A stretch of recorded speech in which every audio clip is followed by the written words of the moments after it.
have your one-on-ones. Don't reschedule them if you can.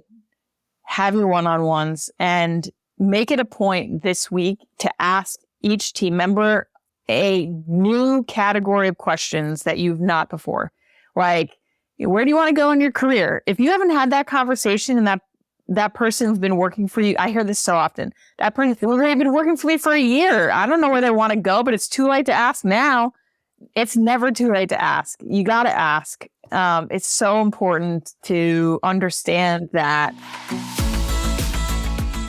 Welcome to Vibecast, the podcast that dives deep into the heartbeat of workplace culture. I'm your host, Kristi. Join me in conversations with extraordinary leaders as we unravel their experiences, both positive and negative, that have impacted workplace culture. This podcast is more than storytelling. It's about actionable insights. Are you ready to transform the vibe at your workplace? Let's go. Today, I had the incredible opportunity to chat with Kate O'Neill. She is the co-founder and CEO of Opre, which is an AI performance coach for leaders. Kate is on a mission to help managers build healthy, high-performing teams by providing everything a manager needs to lead. Opre, her company, enables leaders from green to experienced with a roadmap for more meaningful and impactful one-on-ones, while also relieving the heavy lifting from HR. Now, for myself, spending the majority of my career in the HR space, this seems like magic. Kate had so much to share in our conversation. I can't wait for you to listen. Enjoy.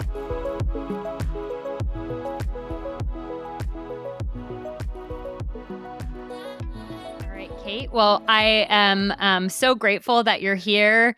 A bit serendipitous, I guess, as I reached out, or I had a former coworker reach out to me that knew you. We were talking about the podcast, and he was like, you need to talk to Kate. So I really enjoyed our conversation, when we first connected, and I'm really looking forward to hearing stories from you and you sharing kind of what a vibe's all about, what you're up to, how you knew a vibe was something that was important to you, and just all of the things. So as I do, I'd like to start out with you just defining for us, what does a vibe mean to you? Well, a work vibe, I think it feels like lift. That's how I think of it. When you are on a really awesome team, things are vibing, you feel lift, like a plane feels lift, right? Like your whole self is being lifted. And you're lifting other people too. So I don't know if that's the right word, but that's what a vibe is to me, is like when things are vibing and moving and everyone's getting energy from this vibe, it feels like it's lifting you personally. And I think part of that is because the people around you are so smart, good communicators, working hard, committed, accountable. But you are too, right? Like it's a symbiotic thing. A vibe is a symbiotic thing that, it's never all give, it's never all take. So I don't know. Is that a vibe to you? I love that, because if you think about like the opposite of that, right, is like this heavy weight on your shoulders of like pushing you down and almost like suffocating, right? So you can't like get the energy that you need, and you can't like have the conversations that you want to have, and you can't like do the things physically that you might want to do. So like the lift is like taking that off and then being able to be like your true self. So I love that a lot. I heard someone. Yeah, go ahead. Sorry. I heard someone recently use this term, and I've stolen it completely, which is good vibes at work feel like compounding clarity, not compounding like confusion, right? So compounding clarity versus compounding confusion is like... Yeah, I like that. And because if you think about it, right, it's like when you're working in an organization and it's like off or like dysfunctional, or it feels like you're not able to kind of be yourself or vibing with the other people, you're like do I say this? Do I do this? How do I act in this situation? How do I respond to this? What's the right mode to take? Do I go down this path or this path? Like you're completely confused all the time because you just simply don't know, right? That is so true. And then when you're like in an organization where you're like, it has good vibes, your energy is vibing with the energy of the organization or the other people, you're like, oh yeah, I get it. I'm going to do that because like your intuition almost kicks in and your sense of like where you go and what you do just feels so natural. I love that. Yeah, compounding clarity, compounding confusion, or it's like compounding chaos, right? You know that's not right. But when you feel compounding clarity, you're like, oh my gosh, I just know what to do. I know how to help. I know what the impact's going to be. I don't have to ask permission. You just know. And that feels like energy, feels like lift. That's a good work vibe for me. Yeah. And what does everybody want? Autonomy, right? Like they want to be able to go and do the things that they know how to do. And so when there's this like, oh, I know what to do next because the vibe is right, it just perpetuates kind of the engagement or energy within an organization because then people are just acting as they know and how they feel and as they authentically do. So that is fantastic. That's a great definition. And I love wherever that came from. I love it.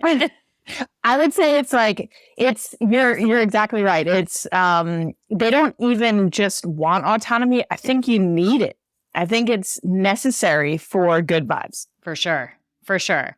Okay. So I love storytelling, which is like, one of the reasons that I could get a story from the checker at the grocery store or from wherever the nail salon, wherever I am.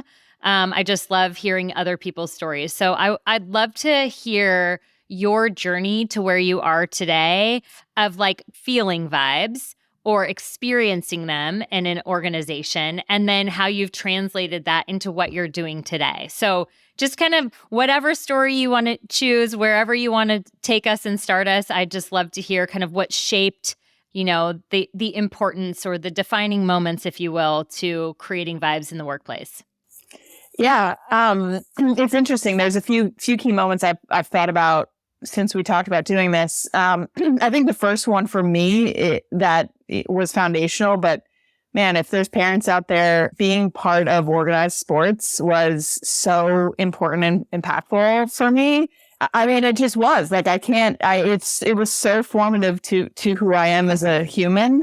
And then I got the opportunity, and I still do, as my schedule allows, is to coach, as well, coach sports, coach little kids in soccer and lacrosse, all the way up into, high school, highly competitive programs. And I've just had so much fun with that, being able to give back to the way that coaches, were formative for me as a kid has been great. So that's like number one, probably in terms of good vibes. I always hesitate to say, because I feel like it alienates some people who didn't play organized sports, but it's just my story. I think there's a lot of people who don't participate in organized sports who are amazing, great, good vibe creators, good leaders in the workplace. But for me, that was impactful.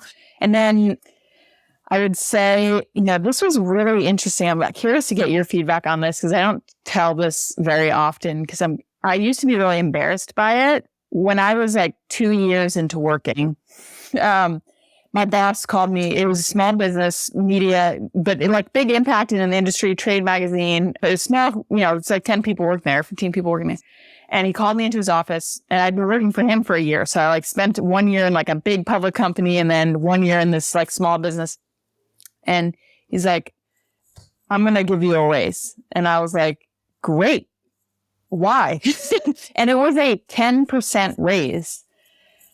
And I shouldn't question it, but I'm like, why? And his response was, for the first time in 20 years, I walk into this office and I hear laughter.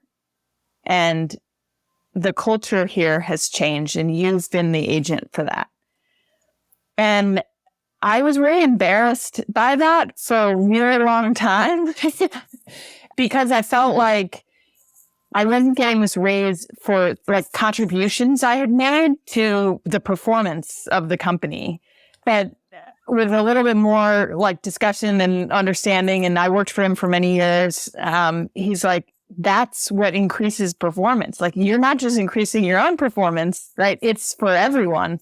And so that was a really formative moment in my career to understand, and one, to work for someone who doesn't just say it like, oh, this is just, you've been such a great ad, but actually like, increase my salary. And I was, by the way, in a sales position. It was 10% base comp, and like, that was really formative. Yeah, we're so conditioned to like be rewarded for the things that produce a linear result, right? So it's like, you did X and so you deserve Y. And then what I notice is people are promoted to leadership roles, and they are no longer rewarded much of the time for a direct result, right? Because they have to get results done through others. So then all of a sudden, we're expecting them to have vibes of like elevating the team and doing these things to like get people rallied around accomplishing a goal, but they've never been rewarded for doing something like that. So that's pretty impressive. And I think you said how that was like 10 years ago, 15 years ago, something like that. 2009. And that's pretty cool, because it's like, okay, I'm actually rewarding you for something that I see that others might not. But at the end of the day, there is a linear goal to productivity by doing these things. It's just harder to measure. That's right. Harder to measure, and more points along the way, right? Like, there's more transitions or, So it was really, really impactful. Yeah. What was it about coaching or what is it about coaching that you see is so impactful in creating a vibe, right? So you are a coach, you have been coached. So, and I'm sure you've seen good and bad coaches out there that could destroy the energy of a team or can really elevate the energy of a team. So maybe you can give an example of of that and why that was so important, and what it did, what the impact was when you had a good one and a bad one. Yeah. I think the good side of it, right, is actually what you said, where, it's not linear, but it is, right? Where as a coach, your job is to elevate others. And you see how lifting people up feels like lift, right? You see how that leads to better performance, even if you can't directly measure it, or you're not 100% sure it's going to work. You do it anyway.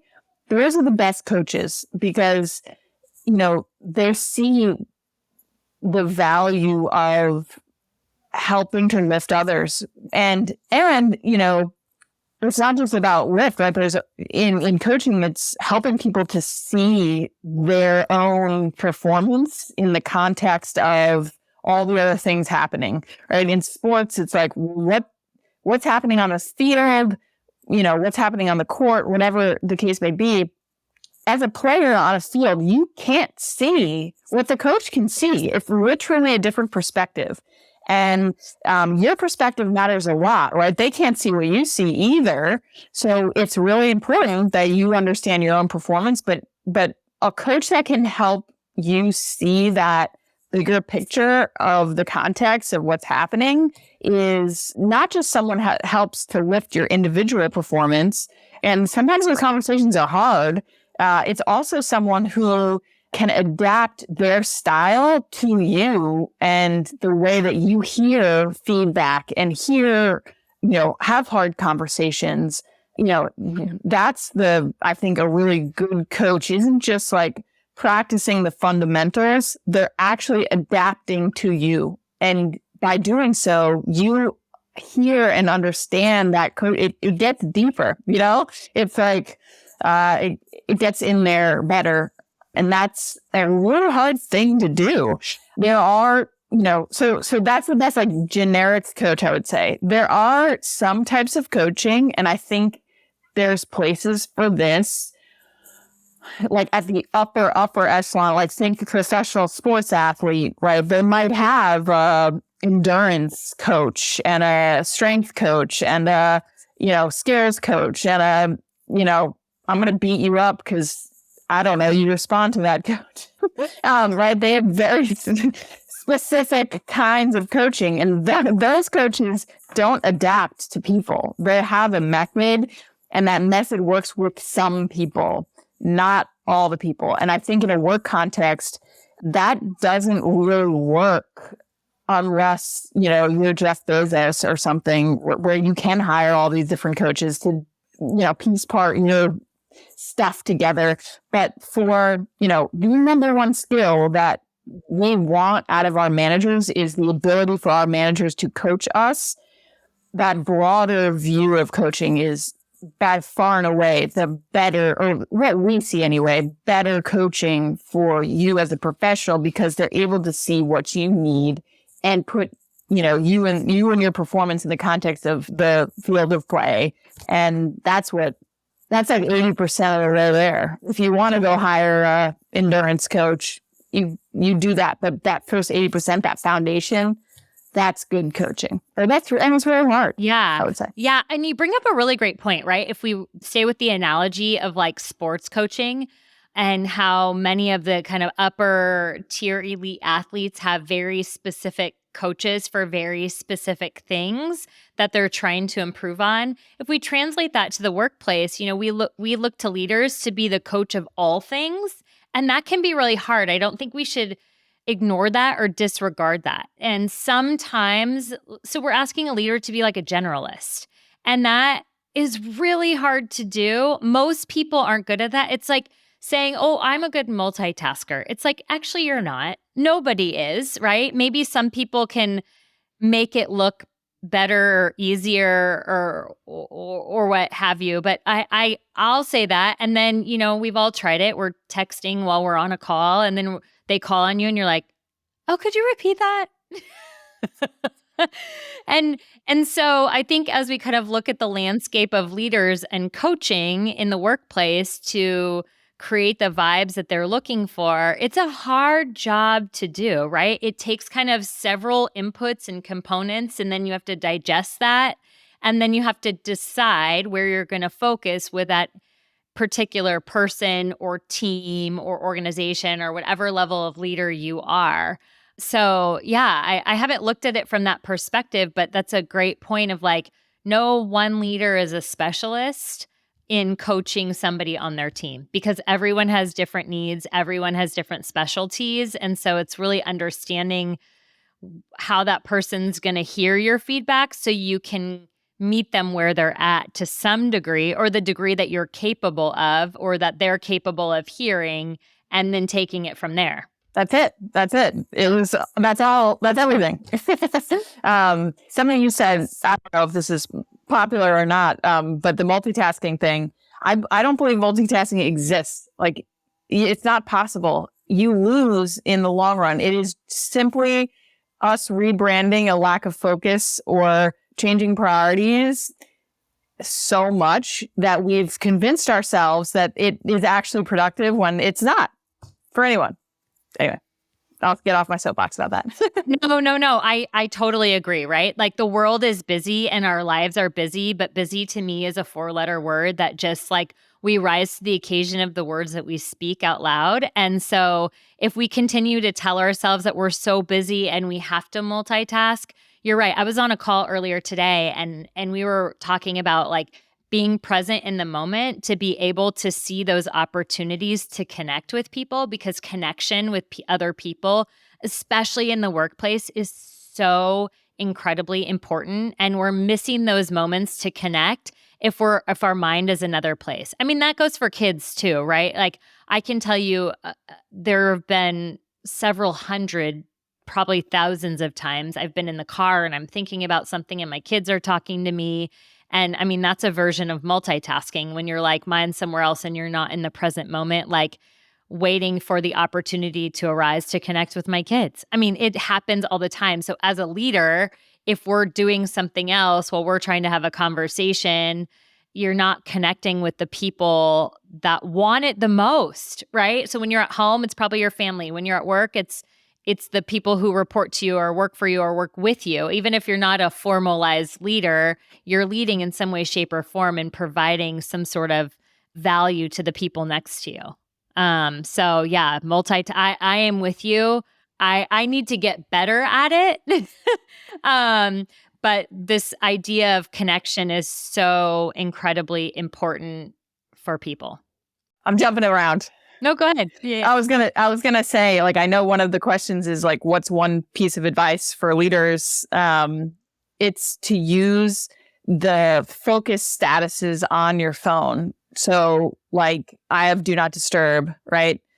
I use a simple binary do not disturb versus like available. You can set up custom ones where like your kids or your husband or your wife or whoever can get through if you need to. But whatever system works for you in a hybrid environment where we're talking like this, you have to use those things like religiously. Otherwise you can't connect. Totally. So what I wanted to hear from you is like, is there a situation or an experience that you had where, and be specific as possible, where you had a leader that just didn't do those things of like meeting you where you were at and what they did do and what the impact was on you and your team? Yeah, great question. So I had a leader tell me at 58 days into the role that she regretted hiring me. And it's like, that's bold. Okay. Yeah. Like, great. This was someone who I had known professionally for a decade, who I had previously, she was my client and she was a marketer and I respected the hell out of her. I hope I can say that word. And I just for a decade, I wanted to work with her. So I kept up with her, like really wanting, she is a brilliant marketer. And I cried. I fully cried on a Zoom because like no one's ever said anything like that to me before. And I really was like, wow, like, what am I doing wrong here? And, there's a whole long story there, but basically the vibe there was that, she's brilliant. She is the brilliant one. And everyone who works for her is there to serve her. And I was not like prepared. I was hired into a like senior director role. I had a team beneath me, and I hate using that term, but she was very hierarchical. So she's like, you're managing these people, and I just expected the process to be more collaborative. Why hire decent people anyway and tell them what to do in every moment? And yeah, it was really, really hard. And come to find out later, which was terrible for her, I think, is part of the reason there was an open role for the role that I took was basically to be her. And she got moved out of her role. And so I'm sure maybe there was some conversations I wasn't privy to about that or what. But that was like, I could not believe I left a great job with a great team and to like, I was like, did she give you any context about why she said that to you or like any information to go along with it? Or was it just like, I regret hiring you, like move on your merry way and go keep working? No, thank God. The context was basically, not specific at all. And that's something that was a lesson for me on how to give feedback because, I was trying in the conversation to pull out like, well, why isn't this work that I've, done presenting here to you not good? And I wasn't getting that specific feedback back. And then there was just an emotional explosion, I would say, from her about it. And I think, I think if I had to characterize, it's been a long time now, but if I had to characterize it, it was a moment where, and I've had this not to that extent, where you realize that someone who works for you is better than you at whatever thing you're doing. And you're like, wow, it's a little bit nerve wracking because when you become a manager, you can't be in the work as much as you used to be. And it's a really hard dynamic to change. But someone else said to me once, when I had that feeling of like I actually said once, I got promoted over a peer and I felt like the peer was better than me. And then she was working for me. And I said to my manager, like, why didn't you promote her? I mean, talk about honesty. That's great. Yes, I've been known to be a little too honest sometimes, I think. The feedback was, she is great.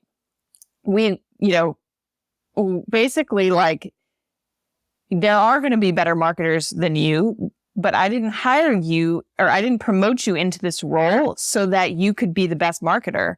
I promoted you into this role for you to be the best leader of this team. And I was like, okay, it's a weird dynamic. And I would say that's something that everyone reacts differently to, depending on your experience. When you realize someone is more talented than you in a specific area, it can be, nerve-wracking. You can be self-conscious. You can want to hide it. You can want to put those people down. Like there's the reaction is many to that. And now I think I just, when I look back on that, I think to myself, like, how lucky am I to have gotten to lead that team, right? Because they made me better, 100% made me better. And, on the flip side of that, when I want to build teams, I think now it's like, well, who's the best I could get? Can we get the very best in, demand generation or in content marketing or in whatever your field is, right? Can you recruit that person? Because that's pretty cool, right? When you can do that. Because the biggest myth in leadership is promoting the person who does the work really well, right? You're promoting the person who does the work really well into this very ambiguous, almost like visceral type role to like lead people. And there's not a direct linear link to like completing a task. That's where they stumble and fall. Because they're like, I'm really good at doing that thing, so I'll just keep doing that thing. And you're like, no, don't do that thing. Get other people to do that thing that you did really well. Yeah. Guide and coach them. Yeah. Yeah. So, so let's fast forward to today at Opre, right? So you've built this career, you've learned these lessons, you've understood what it's like to be a good leader, have a good coach on a sports team, be a coach inside of an organization. And now there's this thing that you've been building. So tell me a little bit more about like the magic that is Opre. Thank you. Yes. So much of, I feel like what we're talking about, creating good vibes, is what Opre is about. It's like, hey, everyone contributes to the culture of this team and this organization, and understanding how you can do that really well benefits you and everyone around you. So why don't we just do it? If it's easy, right? We should just do it. It makes no sense. It's creating that linear line. Honestly, that's the whole mission, right? Is to create a linear line between the culture stuff and performance. What does this environment need to be to get the performance that we want, or vice versa, right? Hey, here's the performance where we are today. Maybe it's low or whatever. What needs to change about this environment to improve what we're all doing here? No one has time. I don't have time to work for a low performing team or company. Who has to do that? That sucks. Totally.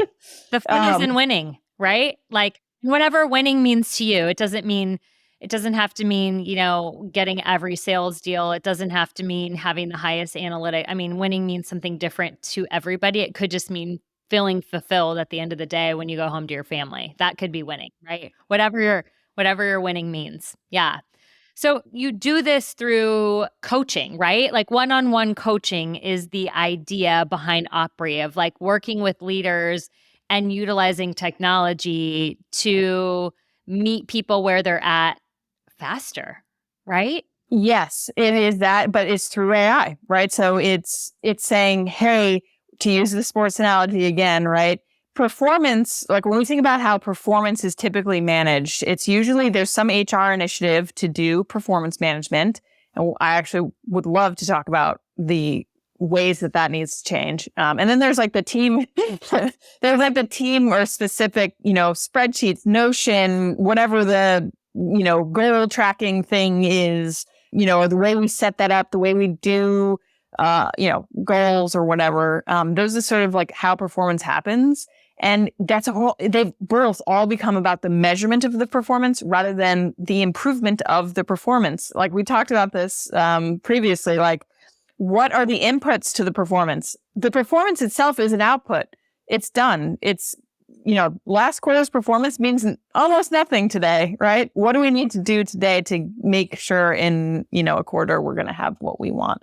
And so, yeah, it's to use a sports analogy, it's like, a performance review is like a stat book. It's me taking down your basketball stats or something like that. And Opry is more like game tape, where you can see you can see the game. You can see yourself in the field of play, what's happening around you, so that your manager can show you, you got on this 3-point line, let's say, right? And you're hitting every shot from this one spot on the 3-point line. How can we get you, Kristi, on that 3-point line in that spot all the time to keep winning, right? What's happening around you to make that possible? And how do we make more of those opportunities possible? And so that's what Opry is looking at, is saying, hey, we're joining your meetings, like your one-on-ones, your team meetings, in a totally private way. We're understanding your communication style and the communication style of those around you. And we're understanding your performance, right? Where are you today? Where do you need to go? What does the past look like? And we take all of those inputs and say, okay, we know that basically at work, everything starts with miscommunication, right? Like someone miscommunicated something, and that's what kind of spreads. Miscommunication hurts culture. It hurts performance. It's everything. So that's what we start with. And then we build from there a profile of your game tape. And then you review that. For us, we recommend doing it monthly, where you and your manager sit down and you see your game tape. And the Opry will recommend ways to get on that 3-point line more, right? But you and your manager ultimately, like, just having the conversation about this spot on the 3-point line's your spot is huge, right? Like, that's massive. Most players don't even know that they're hitting those threes from that spot.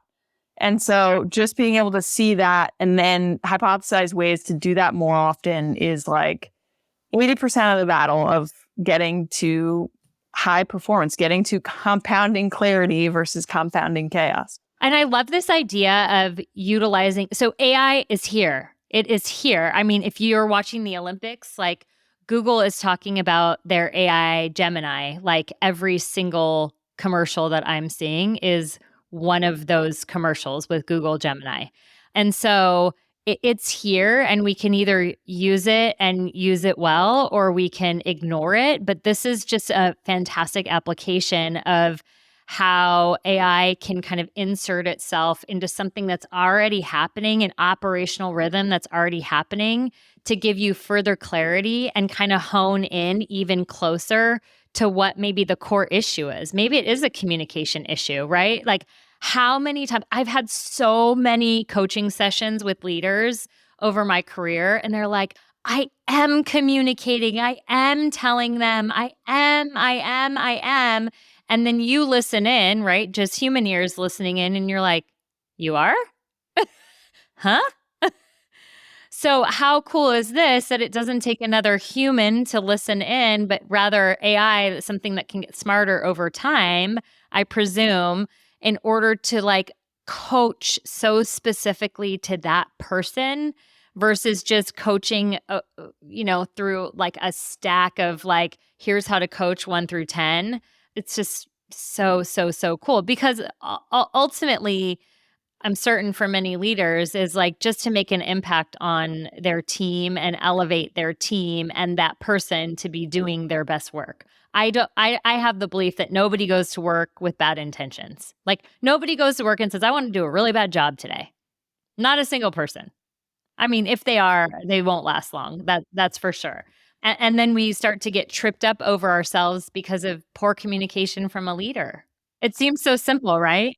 It seems so simple. And to your point of like, wait, you are communicating that?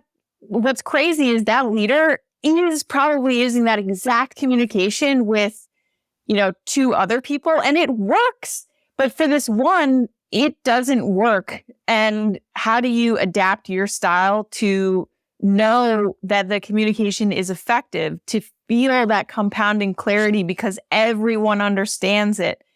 That's the nuance of leadership. And that's what we want to help with. Yeah, it's like taking what is so general and helping these leaders become specialists, right? So they're like getting their outside aid to help them become a specialist to meet that person in front of them where they're at. So cool. Okay. So I just love this. In full transparency, I haven't used it yet, but I am going to be using it because it's just like phenomenal. I just like, if we can get people there faster, like just imagine the impact that it can have on the individual person and the organization. Just so cool. So if you had to give one piece of advice to a leader listening of something that they can just simply go do next, right? It doesn't maybe cost much money. It's really simple. They don't have to have get approval from 100 different people, but they can just start going and doing and implementing. What is that one thing that you feel so strongly about and is so important to you? Good question. I think honestly, what we talked about before with the focus statuses, the do not disturb in a hybrid and remote work environment, you can't get 57 text messages. Like there is no such thing as multitasking. And so, it is really, it's not just dragging yourself down, it's dragging the whole team down to not focus the time. That's, I would say, one important one. And easy, simple to do, right? I don't know Android, but I'm sure they have that. Apple has it. It's a tap of a button. All your devices will do it at once. It's super easy. Because that connection, people are craving that remote connection. That's a big one. I would say have your one-on-ones. Don't reschedule them if you can. Have your one-on-ones and make it a point this week to ask each team member a new category of questions that you've not before. Like, where do you want to go in your career? If you haven't had that conversation and that person's been working for you, I hear this so often. That person, well, they've been working for me for a year. I don't know where they want to go, but it's too late to ask now. It's never too late to ask. You got to ask. It's so important to understand that. Or, you haven't had a personal conversation with them in a long time about their family or what's important to them. Like, make it a point to have your one-on-one this week. Don't reschedule it. Have your direct reports feel like this is important time for you and for them, right? But it's important for you to connect with them, not just for them to connect with you. It's simple. Have your one-on-ones, use your do not disturb. Yeah, no, I love that. And I love the idea of connecting personally, right? So often we're just in work mode and it's like everybody's a human with life happening around them. So just make it personal. Like, don't be afraid of that. I get so much feedback from leaders. Like, I might say the wrong thing. What if I tell them something that they shouldn't know? I'm like, oh my gosh, you're in your head about this. Just go do it and see what it feels like. And it's awesome. So just do it. That's it. Crazy. Yeah. Okay. Now I have a little bit of a lightning round for you, just to get to know you a little bit more. So, it's going to be like this or that, this or that. So, beach or mountains? Beach. I'm at the beach right now. Oh, what beach are you at? I'm in Cape Cod. Oh, awesome. Coffee or tea? Coffee. What about do you like streaming something at home or do you like going to the movies? Going. And my last one is cats or dogs? I'm a dog person. I've got a Labrador Retriever, yellow, at home. She's 5. Oh, what's her name? Her name's Birdie. She's named after someone I used to work with, who unfortunately passed away from pancreatic cancer, and that team felt like such lift such, you just knew what a high performing, healthy, awesome team felt like. And she was battling pancreatic cancer the whole time we worked together.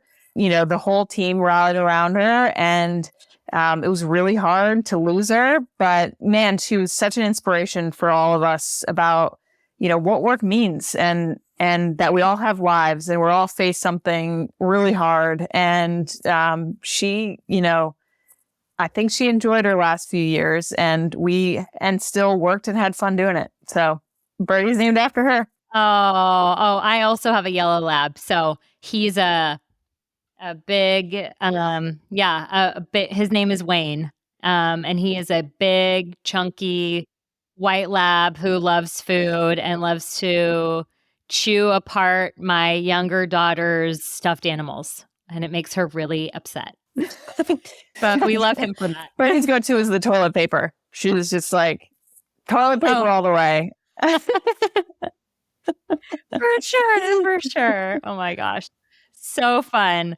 All right, Kate. Well, thank you so much for sharing your wisdom and your insight and the really cool tool that you have built and you're bringing out to the world. So I just so appreciate you, sharing your stories and hopefully impacting at least one person out there to go do something that they're not doing today and, be a better leader for it. So really, really appreciate your time.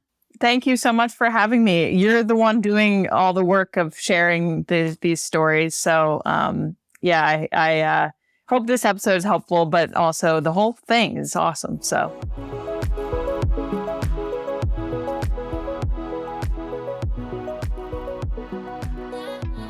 Have you ever had an experience like Kate, where her boss, 58 days into her position, straight up told her she regretted hiring her?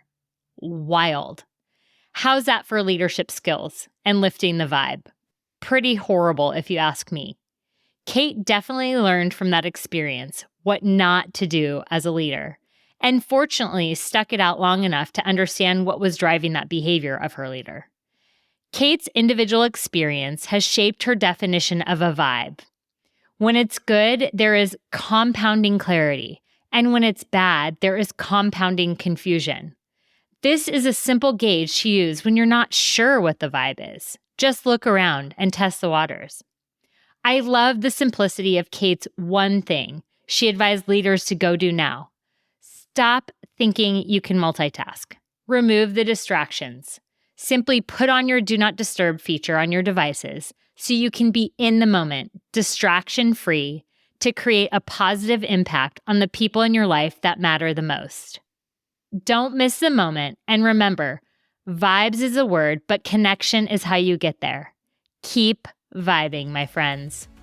If this episode inspired you and you want to see how you can take the next step to creating a better vibe within your organization, I'd love for you to download our complimentary 75 Vibes worksheet. This is a simple tool to create a habit and mindset around creating great vibes in work and life. The best part, it's simple and it works.